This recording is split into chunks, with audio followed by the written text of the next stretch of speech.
everybody to Family RV's instructional video on a Thor 4 Winds 24F. Let's get started. Step one is to hook up your electrical to your RV. The electrical cord will be located somewhere in a storage compartment on the RV. To plug in the RV, it's going to be located on the driver's side near the rear tire. You're going to simply take this end of your power cord, put it inside here, twist to lock it, and then go ahead and twist this to double lock it in. After you plug in that to the RV, you're going to take this end and you're going to plug it into your campsite outlet. Make sure you turn on the breakers after you plug this in to verify that you're getting power. Go inside, check out the microwave. If the microwave is lit up, then you're getting power. The next step is to hook up your water hose if you are at a campsite with a water spigot, which would be full hookups. The water hose will also be located in a storage compartment in the RV, and your water connection is going to be labeled City Water Connection, and this is going to be on the driver's side of the 24F. We're going to take this end of the water hose and we're going to make sure this is nice and tight, like so. Then we're going to take the other end, which is equipped with a water pressure regulator. We're going to go ahead and twist this onto the water spigot at the campground, nice and tight. Now after we hook that up, before we turn on the water on the spigot, we're going to actually go inside the coach and we'll make sure all the water faucets are turned off. Once we've verified all the water faucets are turned off, we can go back to the spigot and turn the water supply on. The next step is going to be to hook up your sewer hose if your campground is equipped with a full hookup, which includes your sewer line. Now, we're going to locate where the sewer hose is going to be hooked up to, and that's going to be on the driver's side to the rear under the coach right here. You're going to notice there are two valves. One is for the black waste, which is the toilet. The second one is for the shower and the sink. We're going to hook up the sewer hose right now, and what we're going to do first is we're going to twist off this cap, and then we're going to hook up the sewer hose. So let's go ahead and take off the cap. We're going to simply twist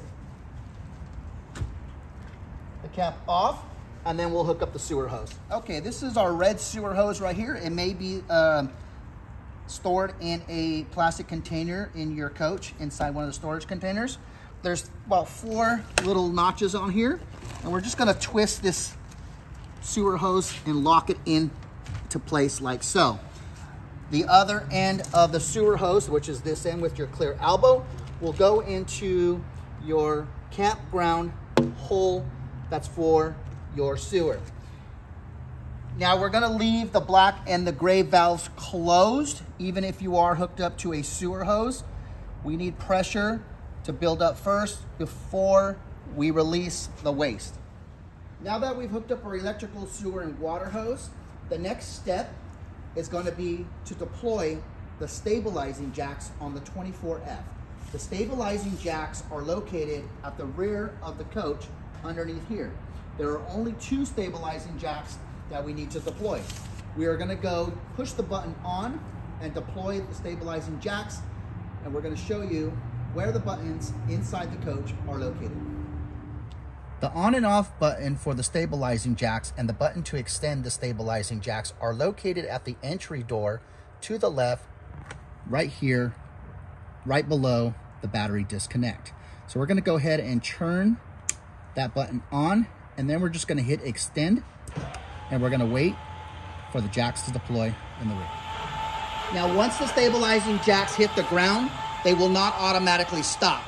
We need to go back inside where the coach is at and hit the extend button to stop the stabilizing jacks.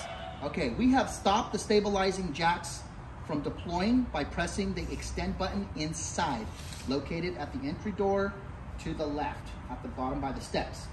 Now we're just going to put the stabilizing jacks just down just a little bit till we hear the winding noise. Once we hear the winding noise, that's where we want to stop. After we deployed the stabilizing jacks, the next step is to push out the slide, so let's do that. To push the slide out, we're going to need to start the vehicle, and then we're going to need to push down the parking brake located in the driver's side to the left foot, gently like so. After we've started the vehicle and after we push down the parking brake, we're gonna always wanna make sure that before we open the slide, that the driver's seat is pushed all the way up, not touching the slide. Now to push out the slide, we're gonna go to the slide button located on the control panel. The control panel is located at the entry door to the left by the cabinets. The slide button is located right here on the control panel. You're gonna see that it says slide extend and retract. Right now we're gonna push the slide out, so we're gonna hold the slide extend button like so and wait for the full wall to stop. Now we're gonna want to hold the slide button, do not release it until the slide stops. Nobody should be sitting on the slide while you are sliding it out or sliding it in. There we have it. After the slide is done stopping and it's fully extended, we're gonna go ahead and turn the vehicle off and flip the mattress down for the bed. All right, the slide is fully extended, so we're gonna go ahead and flip the mattress down like so. Next, we're gonna go back to the control panel and we're gonna talk about some buttons that are on there. On the control panel, we've already discussed the slide in and out, which is a slide extend and retract. Some of the other buttons on here are gonna be, this is the generator hours that are equipped on the generator. To start and stop the generator, what you're gonna wanna do is you're gonna wanna hold the stop button down, wait for the red light to come on. Once the red light is on, you can go ahead and release the stop button and hold the stop button down until the generator fully starts. Once the generator fully starts, we're gonna wait for the microwave to beep, and the microwave is gonna be our signal that we are getting power from the generator. The generator only needs to be on if you are dry camping, not if you're at a campground plugged in. If you are dry camping and you need to use the generator will power the TVs, the air conditioner, the microwave, and any outlets. If you do not have the generator on, none of those four functions will work. Next, we have some small little buttons right here. LPG is liquid propane gallons. That's how much propane that you have in your tank. If you push this buttons, the red lights will light up and it'll tell you exactly how much propane is in your tank. For example, as I push the LPG button, it is telling me that 3 lights are lit up and that there is 2/3 propane inside the tank. Next is going to be the house battery life. We're going to go ahead and push that button and it's going to tell us that the batteries are charged at 2/3.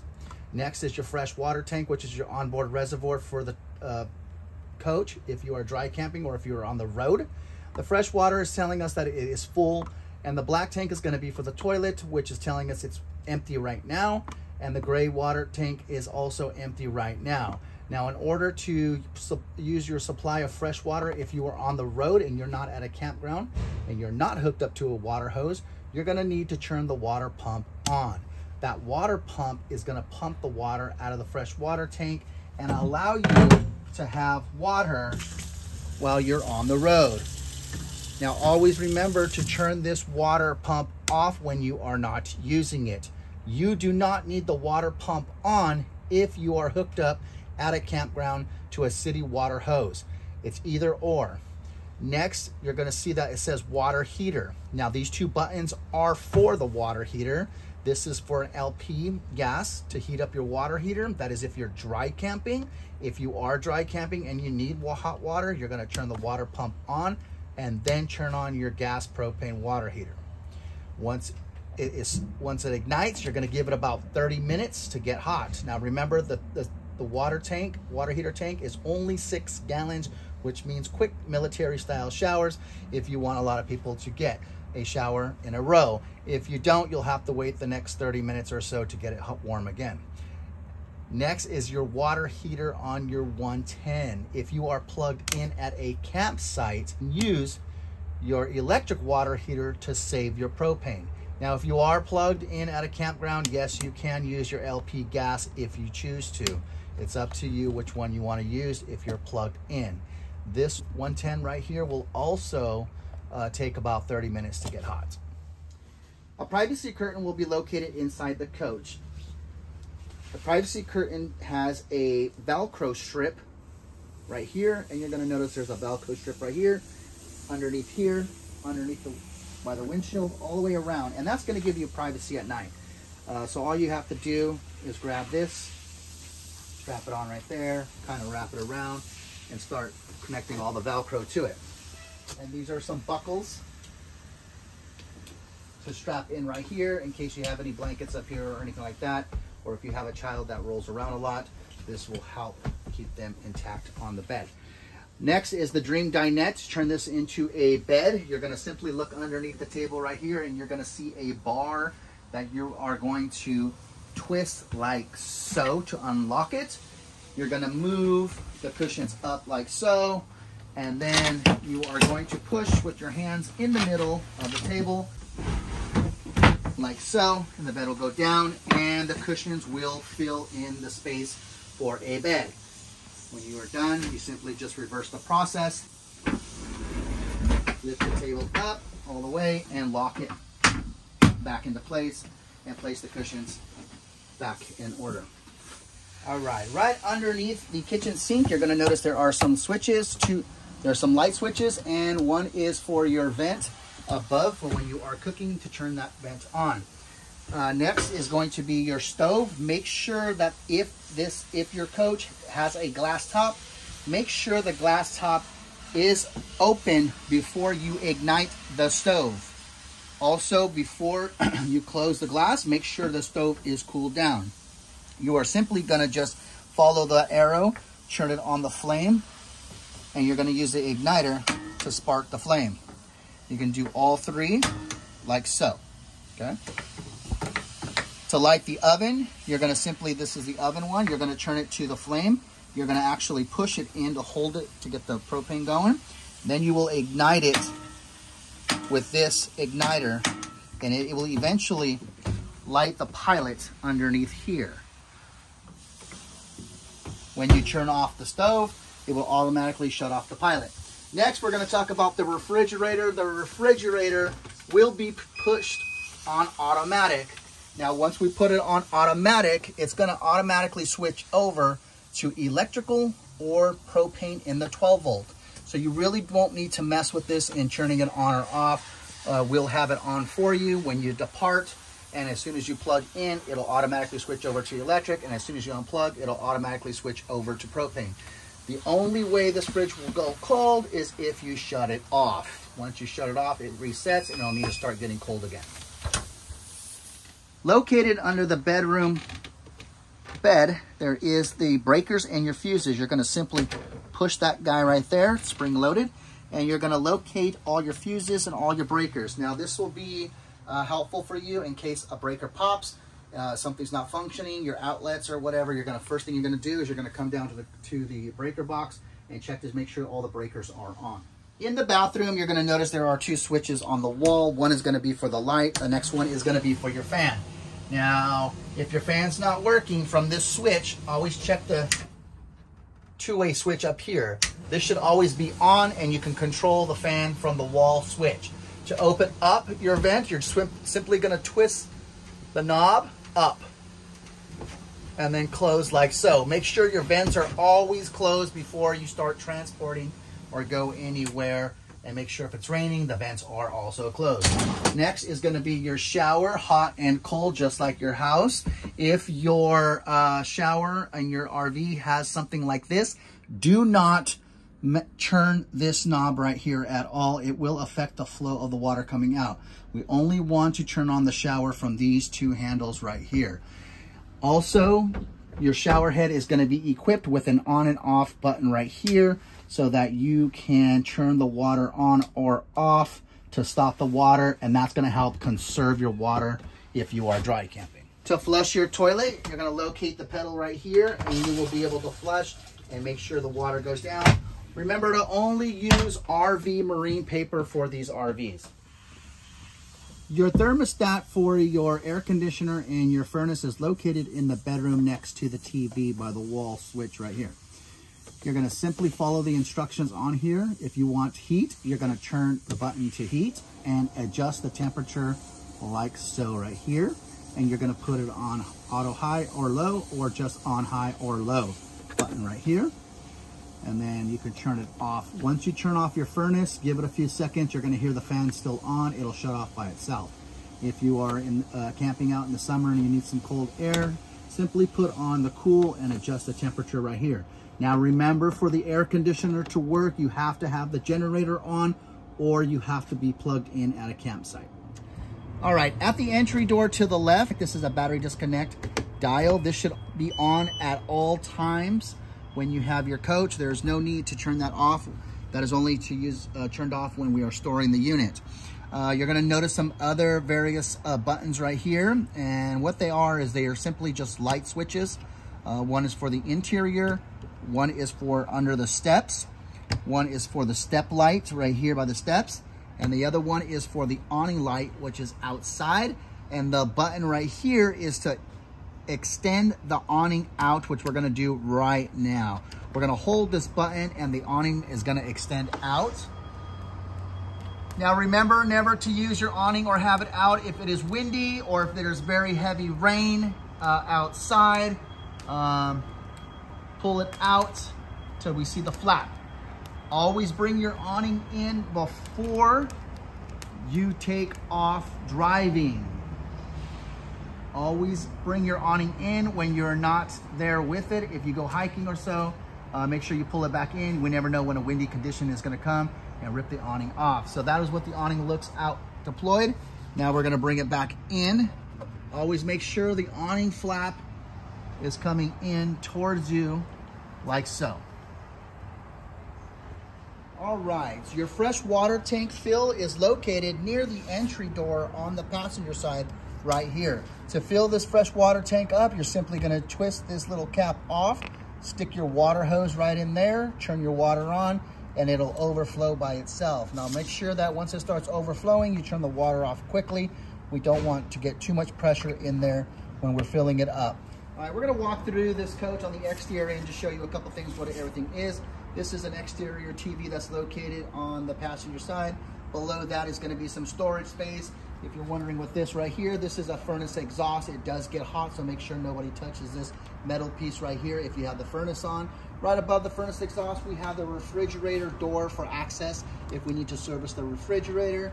And down over here on the passenger side near the rear is gonna be some more storage space down here.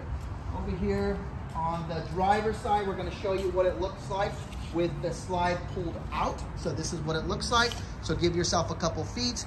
Make sure you're away from any tree branches or anything like that when you're pushing out the slide or backing up in your RV.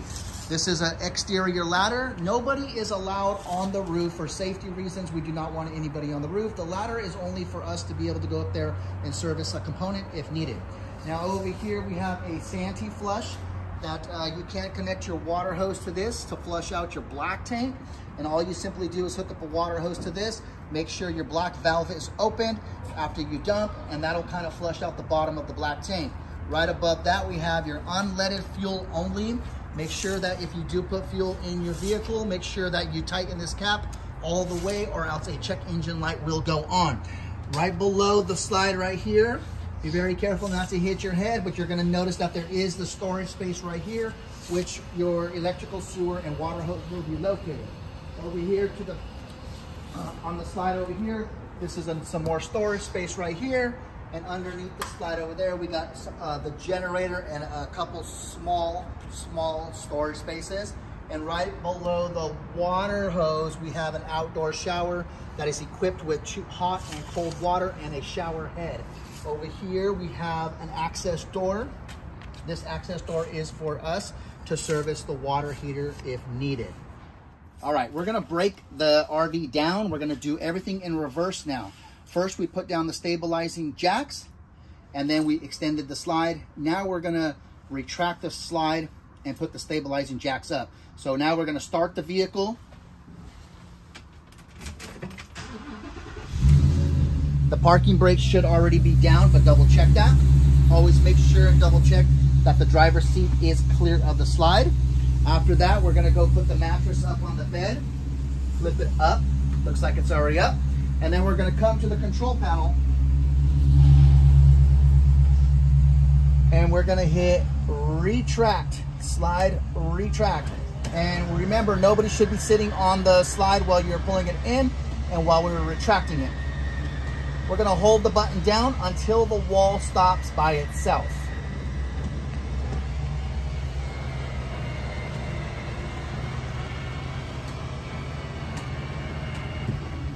All right, now that we've already retracted the slide, it's fully closed, we're gonna come over here and we're gonna retract the stabilizing jacks in the rear, and that button, remember, is gonna be located right here. We're gonna turn this on right here where it says EQ, and we're gonna hit the retract once, and the stabilizing jacks are gonna go up by themselves. Let's go take a look at that. All right, now that we've retracted our slide and we retracted our stabilizing jacks, the next steps would be to disconnect your water hose real quickly. And then you'll disconnect your electrical cord like so. We're gonna store everything back into one of the storage compartments on the coach. Now remember to always make sure that before you disconnect your sewer hose that your black and your gray valves are closed. And always make sure that you are wearing some type of gloves while you are disconnecting or handling the sewer hose. After you disconnect your sewer hose, go ahead and lock the cap back in like so. Thank you everybody for watching Family RV's instructional video on the 24F 4 Winds by Thor. We are located at 7900 Arroyo Circle in Gilroy, California, or you can go on our website at www.familyrv.com, or you can call us at 408-612-4700. Happy camping.